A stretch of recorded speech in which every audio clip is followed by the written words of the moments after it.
안녕하세요. 사연을 부탁해입니다.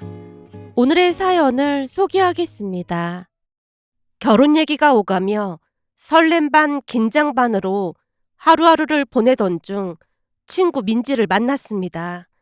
민지는 고등학교 동창이자 제 남자친구를 소개해준 장본인이었어요. 첫 만남부터 서로에게 끌렸고 덕분에 우리는 연인 사이가 되었습니다. 민지는 정말 착한 친구로 활달한 성격 덕에 사람을 잘 이끌고 정도 많은 친구예요. 부모님 간에도 알고 지낼 정도로 우리는 절친이랍니다. 그런데 요 근래 통화를 할 때마다 민지의 목소리가 어딘가 무거웠는데요. 예전에는 시끌벅적 웃으며 밝게 전화를 받던 친구였는데 그때쯤은 한숨만 길게 쉬곤 했어요.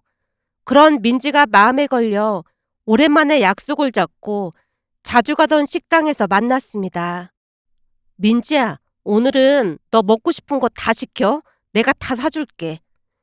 기분이라도 풀어주고 싶어 일부러 웃으며 말했는데 민지가 힘없이 웃었어요. 여기 음식 진짜 좋아하는데 오늘은 입맛이 없네. 왜 그래? 혹시 회사에서 무슨 일 있었어? 그렇잖아도 준호 씨한테 살짝 물어봤는데 별일 없다고 하던데. 제 말이 끝나기도 전에 민지의 표정이 단단히 굳어졌습니다. 말없이 물을 한 모금 삼킨 민지가 무겁게 입을 열었어요. 그걸 준호 대리님한테 왜 물어봐? 순간 공기까지 얼어붙는 듯 했는데요. 제 남자친구 이름이 나온 순간 민지의 눈매가 확 달라졌거든요. 그날따라 유독 짙게 그려진 눈썹 사이가 잔뜩 좁혀졌고 차가운 눈빛이 제게 꽂혔습니다. 그제서야 남자친구 관련된 일이라는 것을 직감할 수 있었어요. 고등학교 때부터 함께 지내며 서로의 숨소리만 들어도 감정을 읽을 만큼 가까운 사이였기에 민지의 눈빛 하나만으로도 모든 걸 알 수 있었으니까요. 그 순간 왠지 모를 불안감이 서서히 마음속을 파고들기 시작했습니다. 불안한 마음을 숨기지 못한 채 민지를 똑바로 바라보며 조심스레 물었어요. 민지야, 무슨 일 있는 거지? 혹시 준호 씨 관련된 거야? 민지가 잠시 눈을 내리깔고 잔을 들어 물을 한 모금 마시더니 입술 끝을 떨며 무겁게 한숨을 내쉬었어요. 요즘은 머리가 깨질 것처럼 아프다니까. 며칠을 고민만 하느라 잠도 제대로 못 잤어. 이럴 줄 알았으면 너한테 준호 대리님 소개 안 하는 건데 내가 괜한 짓을 한 것 같아. 왜? 무슨 일이 있었던 거야? 민지가 다시 고개를 떨궜어요. 양손을 깍지 낀 채 테이블 아래로 감추듯 모으더니 낮게 속삭였습니다. 그게 나도 어쩌다 들은 건데 말이야. 알고 보니까 나만 빼고 다들 쉬쉬하고 있었더라고. 쉬쉬하다니? 도대체 뭘? 제 목소리에 다급함이 묻어나자 민지가 살짝 고개를 끄덕였고 마침내 입을 열었습니다. 내가 친하게 지내던 입사 동기한테 소문에 대해 은근슬쩍 물어봤거든? 근데 걔가 눈치만 보면서 말을 안 하더라고. 그래서 계속 캐물었지. 도대체 뭐길래 그러냐고. 그랬더니 회사에 이상한 소문이 돌고 있다는 거야. 이상한 소문이라니? 설마 준호 씨 관련된 소문이야? 제 목소리가 떨렸고 심장이 쉴 새 없이 쿵쾅거렸습니다. 민지가 대답 대신 또다시 한숨을 길게 내뱉었고 그걸 보는 제 속은 이미 까맣게 타들어가고 있었어요. 민지야, 왜 말을 하다 말아. 도대체 무슨 일인데 그래. 그제서야 민지가 시선을 들었고 천천히 입을 열었습니다. 혹시 준호 대리님이 너한테 이상한 말 한 적 없어? 이상한 말이라니? 그러니까 결혼을 미루자던지 아니면 예전에 샀다던 그 집 맥이라던가 그런 말을 꺼낸 적이 없었냐는 거지. 아니, 전혀 없었는데. 다음 달에 양가 부모님께 인사드린 뒤 되도록 빨리 상견례하고 결혼 서두르자고 했는걸. 그 집에 대해 얘기를 하긴 했는데 그냥 거기 들어가서 살면 된다고 했어. 전에도 너한테 말했듯이 결혼식 비용 아껴서 남는 돈은 집 살 때 받았던 대출금 갚기로 했고 말이야. 또 다른 얘기는 거기에 들어갈 혼수 몇 개만 간단하게 사고 남은 돈으로 대출금 갚자는 말만 했다니까? 물론 나도 거기에 동의했고 말이야.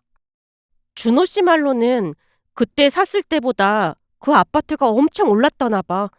그래서 대출금만 다 갚으면 앞으로 집 걱정은 안 해도 될 것 같다고 했어. 준호 씨 취업하자마자 부동산에 대해 엄청 공부 많이 했다고 하던데 얼마나 다행인지 모르겠어. 난 그쪽으로는 아무것도 모르잖아. 그치만 내가 모은 돈도 좀 있어서 대출금 갚을 수 있으니까 얼마나 뿌듯한지 모르겠어. 준호 씨가 집도 공동 명의로 하자고 하는 거 있지? 저도 모르게 신나게 떠들어댔는데요.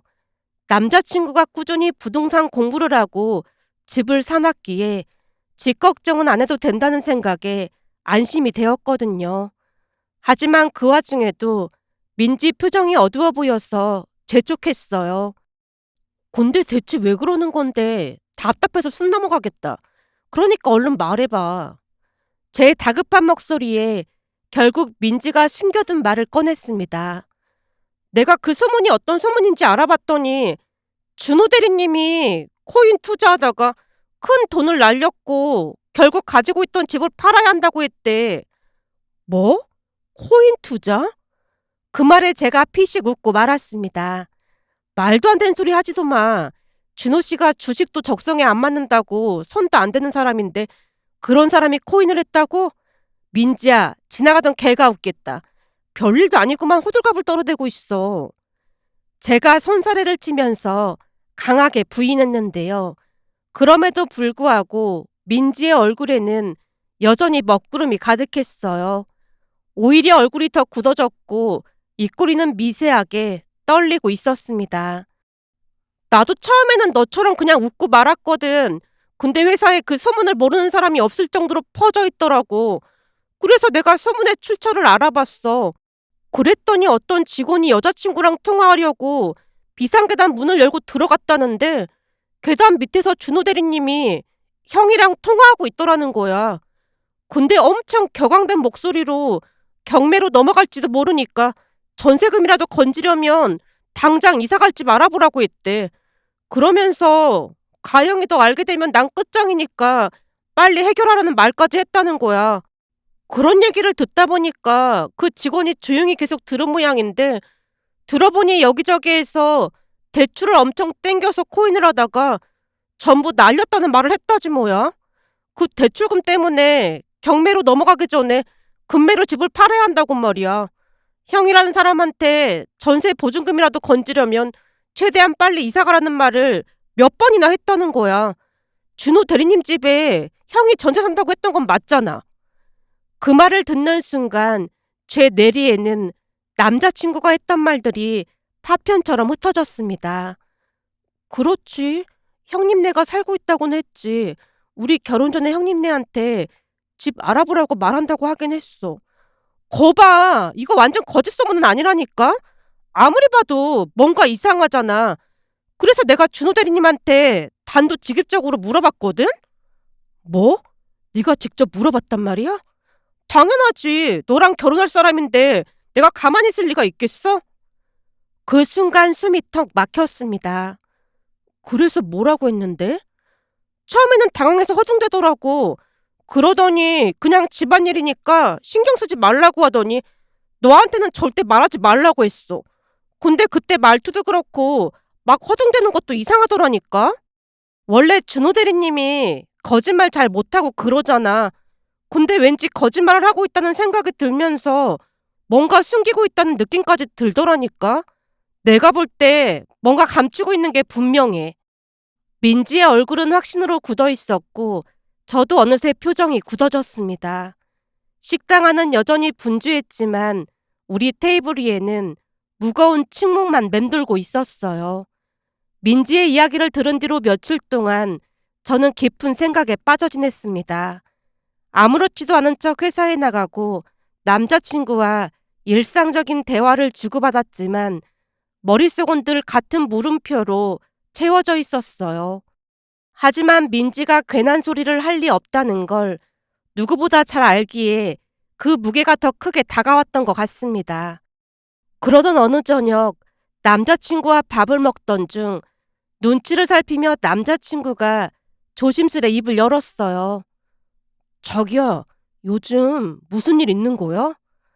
어? 갑자기 왜? 그냥 요즘 들어 얼굴이 계속 어두워 보여서 혹시 무슨 일 있나 해서. 그 말에 저도 모르게 한숨을 훅 내쉬고 말았습니다. 숨기려 했던 감정이 더는 눌러지지 않았거든요. 결국 결심을 한 채 제가 진지하게 말을 꺼냈어요. 자기야, 우리 결혼을 약속한 사이잖아. 그러니까 서로 숨기는 게 없어야 되는 거 맞지?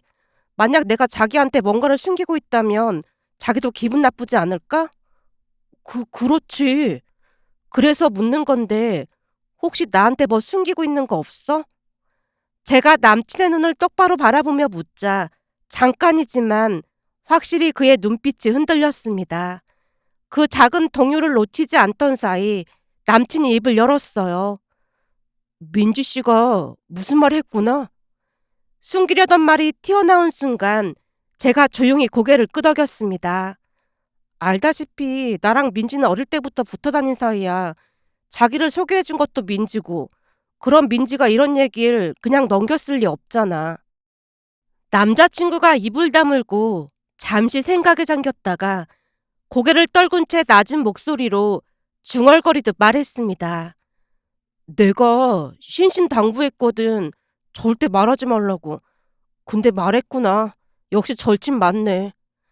그럼 민지 말이 진짜라는 거야? 자기 진짜 코인한 거야? 제 목소리는 떨렸고 손끝에는 힘이 들어갔습니다. 민지가 코인으로 날려먹은 돈 때문에 집까지 팔게 됐다고 하던데 그게 다 사실이야? 남자친구가 한동안 아무 말도 하지 않았는데요. 그 침묵이 대답보다 더 무겁게 제 마음을 짓눌렀습니다. 내가 말했어야 했는데 집안일이다 보니 말하기 쉽지 않았어. 이게 다른 일도 아니고 가족 일이다 보니까 쉽게 입이 떨어지지 않더라고. 거기다 주변에서 결혼하기도 전에 가족 문제가 일어나면 대부분 여자들이 결혼을 망설인다는 얘기를 듣기도 했고 말이야. 무엇보다도 우리 가족 얘기다 보니까 조금 창피한 생각이 들었어. 남친의 목소리는 점점 작아졌고 그 모습에 가슴이 철렁 내려앉는 기분이었어요. 자기야, 우리가 그냥 만나고 있는 사이도 아니고 결혼을 앞두고 있잖아. 그러니 비밀은 없어야 하지 않을까? 대체 무슨 일인데 그래? 그 말에 남친이 고개를 들지 못했고 잠시 잠깐 너무도 길고 무거운 침묵이 흘렀는데요. 곧 침묵을 깨고 뭔가를 결심한 듯 그가 말을 꺼냈습니다. 사실은 내가 예전에 샀던 그 아파트 있잖아. 거기 형네 가족들이 전세로 살고 있다고 얘기했잖아. 그랬지? 근데 나는 그 얘기를 듣고 싶은 게 아니라 자기가 정말로 대출까지 받아서 코인을 했는지가 궁금해. 제 질문에 남친이 고개를 숙인 채 낮은 목소리로 말했습니다. 자기야, 잠깐만 이 얘기부터 들으면 그 다음 말도 이해될 거야. 그러니까 조금만 들어봐줘. 그 말에 제가 숨을 고르고 고개를 끄덕였어요. 그때 운 좋게 그 금매로 나왔던 걸 꽤 싸게 샀거든. 물론 은행 대출도 있었고 부모님한테도 조금 빌렸어. 부모님한테 빌린 돈은 이미 다 갚았고 지금은 은행 대출만 남아있어. 남친의 말은 조심스럽고 무거웠습니다. 문제는 거기 살고 있는 형네 가족들이야. 지금도 시세보다 엄청 싸게 전세로 살고 있거든. 집값이 많이 올라서 전세가도 당연히 올렸어야 했는데 남도 아니고 형이라 전세금 올려받는 게 쉽지 않더라고. 남친의 표정이 순간 어두워졌습니다. 그 집을 살고 얼마 안 돼서 형수님한테 전화가 왔었는데 말이야. 당시 상황이 떠오른 듯 그가 천천히 말을 이어갔습니다. 집을 사고 며칠 뒤 형수에게서 전화가 왔답니다. 도련님, 저예요. 아, 네, 형수님. 도련님 이번에 집 샀다면서요? 역시 대단하네요. 대기업 다녀서 그런지 능력도 남다르네요. 아니에요. 대출 잔뜩 끼고 산걸요. 투자 개념으로 산 거라 앞으로 갚을 일이 막막하네요. 요즘은 대출 잘 나오는 것도 능력이라잖아요. 그 나이에 벌써 집도 있고 진짜 부럽네요. 당시 형수가 한참 동안 이런저런 칭찬을 늘어놓았다고 했습니다. 처음에는 단순한 덕담이라 생각했지만 곧 본론을 꺼내기 시작했다네요. 근데 그 집에 바로 들어가서 살 생각은 아니라면서요? 아, 네. 혼자 살기에는 너무 넓기도 하고 전세를 줘서 대출금을 조금이라도 갚을 생각이에요. 마치 그 말을 기다리기라도 한 듯 형수가 말을 꺼냈답니다. 그럼 우리가 그 집에 전세로 들어가면 어떨까요? 그게 제가 결혼하면 신혼집으로 하려고 샀던 거라서요. 남친이 돌려서 말을 했던 모양인데요. 비록 전세긴 하지만 가족과 돈 문제로 얽히고 싶지 않았답니다. 하지만 형수는 이미 마음을 굳힌 듯 계속 설득을 했다네요. 도련님도 처음 산 집인데 아무한테나 세주기 좀 불안하잖아요. 우린 가족이니까 잘 관리할 수 있으니 도련님한테도 나쁜 조건은 아닐걸요? 세입자 잘못 들이면 골치 아픈 경우 엄청 많거든요. 거기다 지금 우리가 사는 집이 오래된 빌라다 보니 습하기도 하고 그러다 보니까 곰팡이도 많이 피더라고요. 그 바람에 요즘 들어 다스리 비염도 심해져서 걱정이 이만저만이 아니거든요. 근데 그 집은 남양이라면서요? 그럼 햇빛도 잘 들고 하니까 습하거나 곰팡이 걱정은 안 해도 될 것 같아서요. 조카 생각해서라도 잘 생각해주면 안 될까요? 조카까지 들먹이는 형수의 말에 차마 거절하지 못하고 허락을 했다고 했습니다. 전세금은 시세보다 한참 낮은 금액으로 계약됐고 가족이니까라는 말로 스스로를 위로하며 이해하려 애썼다네요. 몇 년을 그렇게 살았어. 집값은 오르고 전세가도 올랐는데 형네는 계속 같은 조건으로 살고 있었어. 그러던 어느 날은 형수가 둘째를 임신했다는 소식이 들리더니 유산기가 있다고 회사를 그만뒀다더라고. 그 뒤로는 계속 전업주부였어. 외벌이에 애도 둘씩이나 있는데 전세 보증금을 올려달라고 하기도 그래서 그냥 예전 가격으로 살고 있어. 남친이 고개를 떨구고 말했습니다. 근데 그럼에도 불구하고 형네 가족들은 1년에 2번씩 해외여행 다녔어. 거기다 차도 바꾸고 명품백도 사는 것 같았고.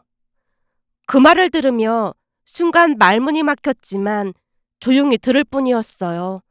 그러다 어느 날은 남친 어머니가 슬쩍 눈치를 보더니 조심스레 입을 열었다네요. 준우야, 형네 집 전세금 혹시 올려받았니? 아니요, 형이 외벌이라 힘들다고 해서 예전 금액 그대로예요. 그러자 어머니가 눈썹을 살짝 치켜 올리며 헛웃음을 지었다네요. 외벌이라 힘들다는 인간들이 해외여행을 1년에 2번씩이나 다니고 명품백은 줄줄이 사서 들고 다녀? 그 말에 깜짝 놀라서 어머니를 쳐다봤답니다. 명품백이요? 엄마가 그걸 어떻게 하셨어요? 내 친구가 인스타 한다고 나한테도 하는 방법을 알려줬거든. 그래서 나도 배워서 가끔 친구들 인스타 구경하는데 그러다가 우연히 네 형수 인스타가 뜨는 거야. 혹시나 해서 들어가 보니까 다슬이 사진이 있어서 한 번에 알아봤어. 근데 구경하다 보니까 참 어이가 없더라.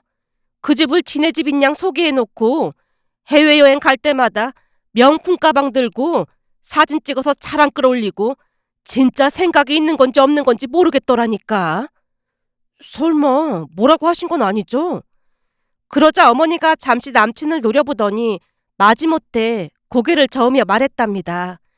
내가 그렇게 생각이 없는 사람처럼 보여? 요즘 며느리 인스타 그런 거 염탐하면 안 된다고 하길래 모른 척 했어.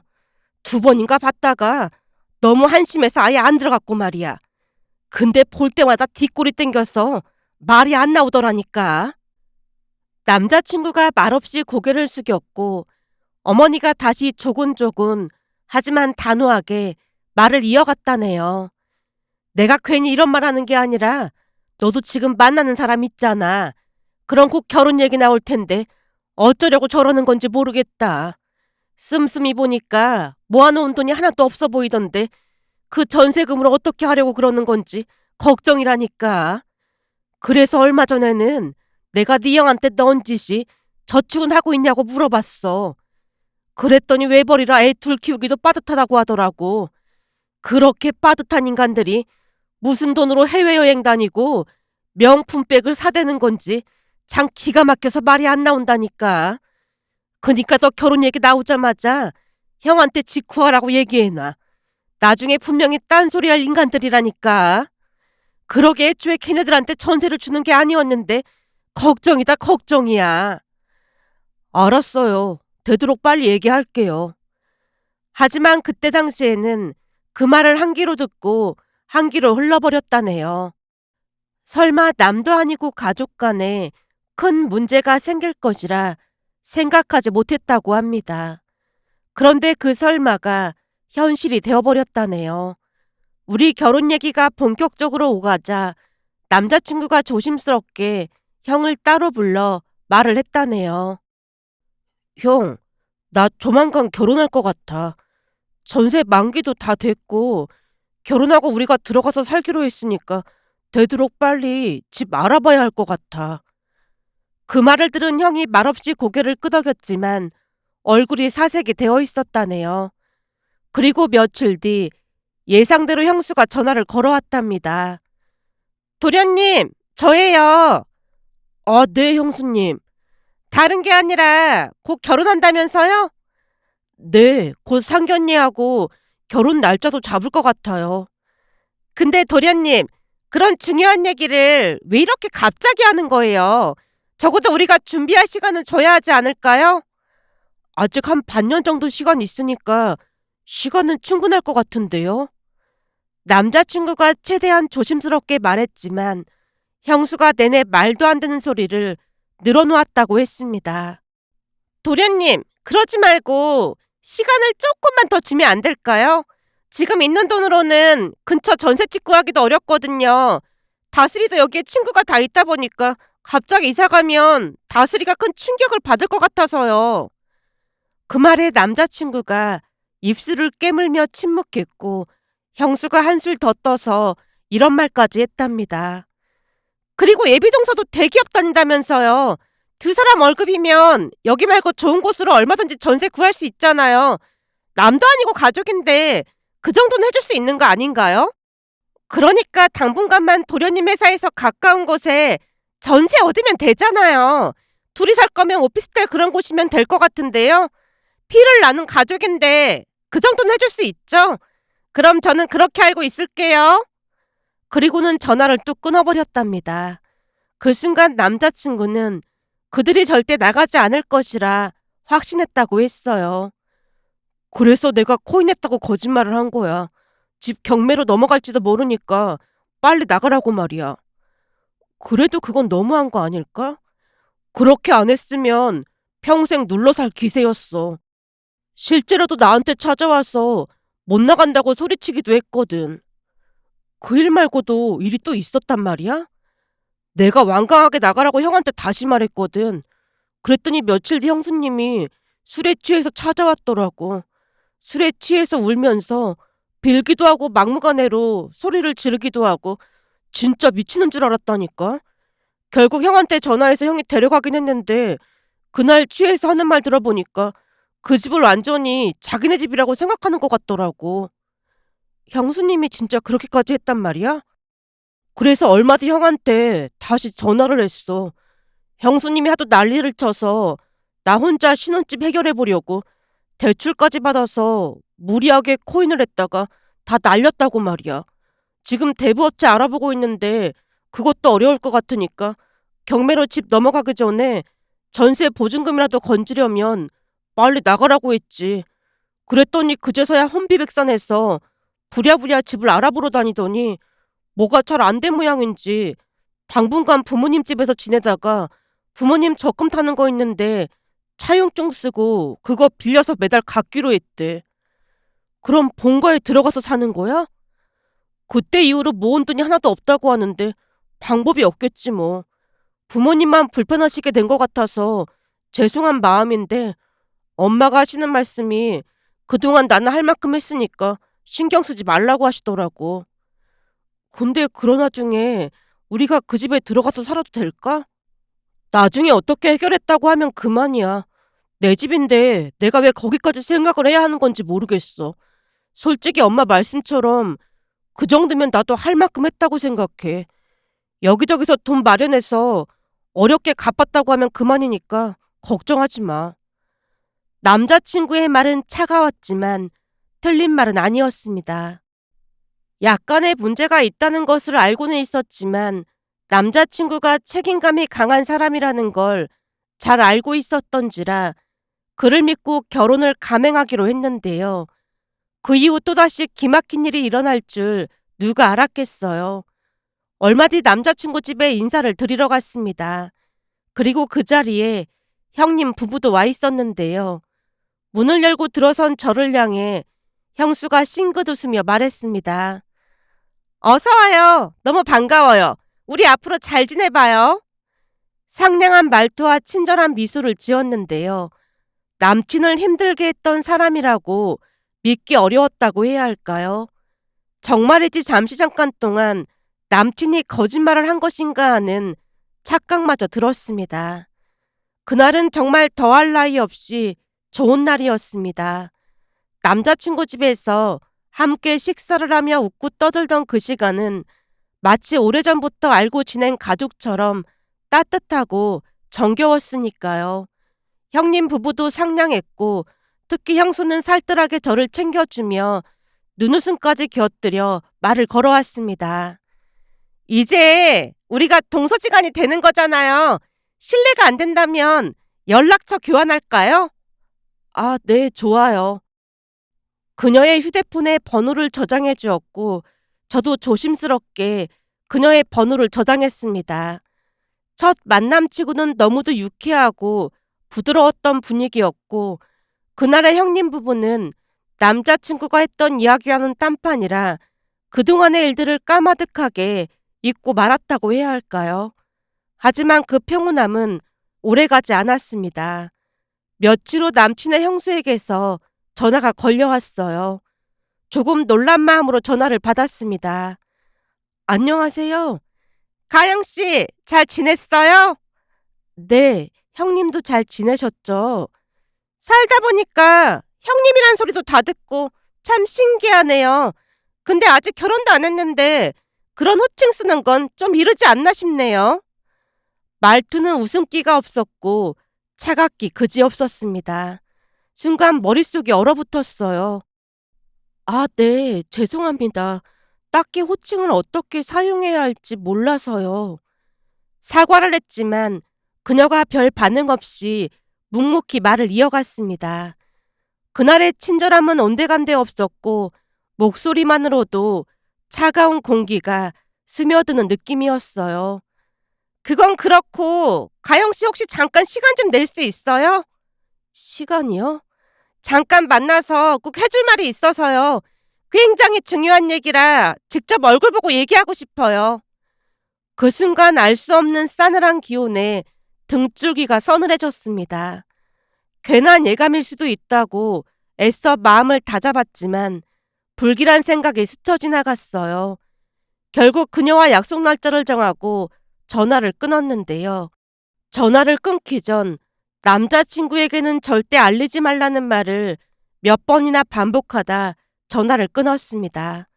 통화가 끝난 뒤에도 그녀의 말투와 어조, 그리고 마지막 그 중요한 이야기라는 말이 머릿속에서 떠나지 않았고 불길한 기운이 스쳐 지나갔습니다.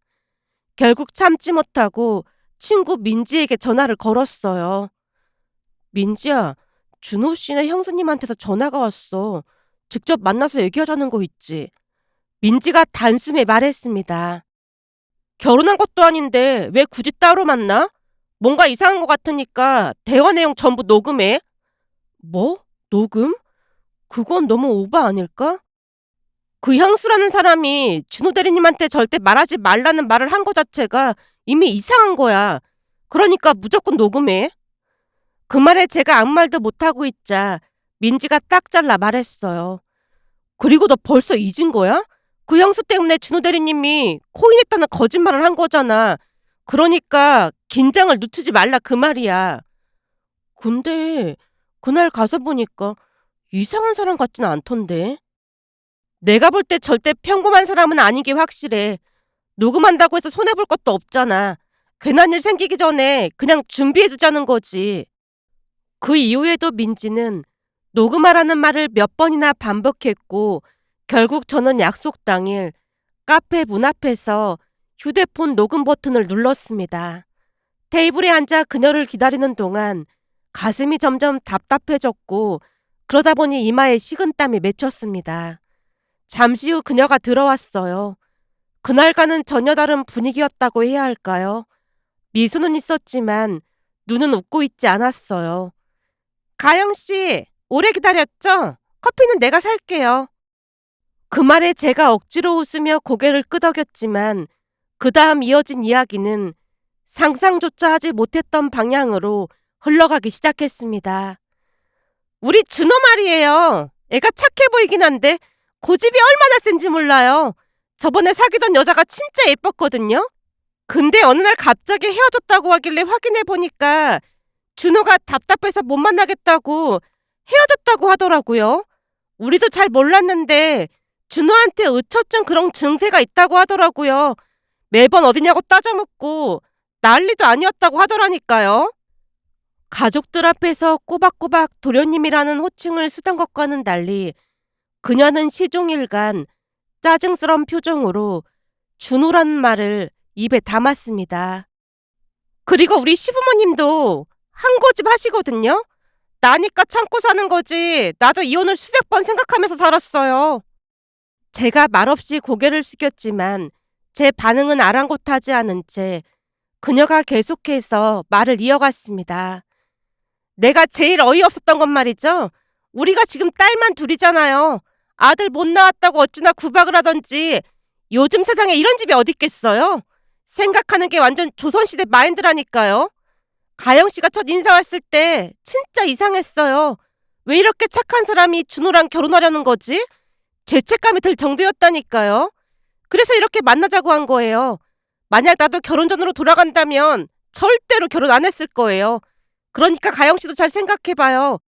지금이야 시부모님도 잘해주고 준호도 젠틀하겠지만 결혼하면 100% 돌변할걸요? 가영씨도 결혼해서 살다 보면 내가 왜 이런 선택을 했을까 수백 번은 후회하게 될 게 뻔하다니까요. 그날 카페 창가 자리에서 1시간이 넘도록 이어진 그녀의 말은 남자친구 뒷담화와 시댁 욕뿐이었습니다. 민지 말이 틀리지 않았다는 걸 절절히 느끼는 시간이었다고 해야 할까요? 그녀가 가족들 욕을 서슴지 않고 하는 모습에 바른 인성을 가진 사람은 아니라는 것을 확신했으니까요. 하지만 저는 그 자리에 앉은 채 내내 웃는 척을 할 뿐이었습니다. 그러면서 제가 인생을 헛살지는 않았구나라는 것을 확신할 수 있었는데요. 주변에 좋은 사람들이 많다 보니 그녀의 말이 모두 거짓이라는 걸 단박에 알 수 있었거든요. 결국 망설임 끝에 남자친구를 만나 그날의 녹음 내용을 보내주고 전부 들려줬습니다. 그녀가 카페에서 쏟아낸 말들, 남친 뒷담화와 시부모 욕, 그리고 결혼을 말리는 조소까지 그 모든 것이 그대로 녹음돼 있었으니까요. 녹음된 내용을 듣는 내내 남자친구는 말이 없었습니다. 얼굴은 굳어 있었고 숨소리마저 무거웠어요. 그리고 며칠 뒤 남자친구가 조심스럽게 입을 열었습니다. 녹음한 거 부모님께 다 들려드렸어. 설마 전부를? 듣고 충격받을 내용이 한두 가지가 아니었을 텐데. 처음에는 나만 알고 넘어가려고 했는데 부모님이 형네한테 돈을 빌려주려고 하셨거든. 그럴 필요가 없을 것 같아서 다 들려드렸어. 남자친구의 말은 단호했고 그 뒤 벌어진 일은 상상 이상이었습니다. 그날 녹음해서 내 욕만 한 게 아니잖아. 부모님 욕까지 한가득인 거 듣고는 두 분도 큰 충격을 받으셨어. 엄마가 손을 덜덜 떨면서 눈물까지 보이셨다니까. 결국 학과도 돈 빌려주는 것도 전부 취소됐어. 그냥 형네는 안 보고 살겠다고 하시더라고. 그럼 나 때문에 그렇게 된 거잖아. 제가 울상을 지었는데요. 저로 인해 가족의 평화가 깨졌다는 생각에 죄책감이 밀려들었거든요. 그런 건 아니고 오히려 고마워하고 계셔. 그동안 부모님은 형수님이 단지 철이 없어서 그런 줄만 알았대. 근데 형수님의 악한 본 모습을 알게 되신 거지. 바로 형이랑 형수 불러서 두 번 다시 집에 발도 들이지 말라고 하셨어. 그 말은 꽤 충격적이었지만 뒤따라 나온 이야기는 더 놀라웠습니다. 근데 더 기가 막힌 게 있어. 기가 막힌 거라니. 형네가 결국 갈 곳이 없어서 지방으로 발령 신청을 했대. 거기가 좀 많이 외진 곳이라 직원들이 다들 꺼려하는 곳인데 회사에서도 반색하면서 좋아했고 거기 집값이 엄청 싸다나 봐. 거기다 지금 형네가 선택의 여지가 없는 게 대출도 많다고 하더라고. 그럼 거기로 이사 가는 거야? 자업자득 아니겠어. 근데 얼마 전에 형수님이 또 날 찾아와서 하는 말이 가관도 아니더라. 살던 아파트에서 계속 살고 싶어서 가영이 너랑 헤어지게 하려고 일부러 그런 얘기 했던 거니까 부모님께 잘 좀 말씀드려 달라고 하더라고. 그 모습 보면서 진짜 제정신인가 싶으면서 답이 없어 보이더라고. 그 말에 할 말을 잃고 말았는데요. 얼마 뒤 형님네는 지방으로 내려갔습니다. 그리고 우리는 결혼식을 올렸고 형님네는 참석하지 않았지만 그 누구도 입에 올리지 않았습니다. 그렇게 또다시 시간이 얼마나 지났을까요? 며칠 전 남편이 퇴근 후 어이없다는 듯 고개를 절레절레 흔들며 말을 꺼냈습니다. 오늘 형수님이 본가에 왔었다더라고. 형님 시댁이랑 연락 끊고 살고 있잖아. 살고 있는 동네가 너무 답답해서 못 살겠다고 그러면서 우울증까지 걸렸다고 약봉지 들고 와서 무릎 꿇고 빌었다네. 진짜? 어, 다시 서울로 올라오고 싶다고 한 번만 도와달라고 했다는데 부모님이 들은 척도 안 하고 그냥 내쫓았대. 그동안 돈 아껴 썼으면 그럴 일도 없었을 텐데 해외여행의 명품백에 진짜 이해가 안 간다니까. 남편이 말끝마다 고개를 흔드는 모습을 보며 긴 한숨을 내쉬었는데요. 그 모습을 보면서 가족의 무게에 대해 다시금 깊이 생각해보게 되었습니다. 가족이라고 할지라도 그 안에 서로를 향한 존중과 진심이 없다면 어쩌면 타인보다 더 멀어질 수도 있다는 걸 깨달았으니까요. 가까운 사이일수록 더 많이 노력해야 하고 더 자주 마음을 다듬어야 하며 무너지지 않기 위해 함께 노력해야 한다는 것을 말이죠. 어쩌면 가족이란 이름은 태어날 때 주어지는 게 아니라 매일의 선택과 행동 속에서 서로 만들어가는 것인지도 모르겠다는 생각이 들어 이렇게 글 남겨봅니다. 오늘의 사연은 여기까지였습니다. 즐겁게 보셨다면 구독, 좋아요 부탁드립니다. 고맙습니다.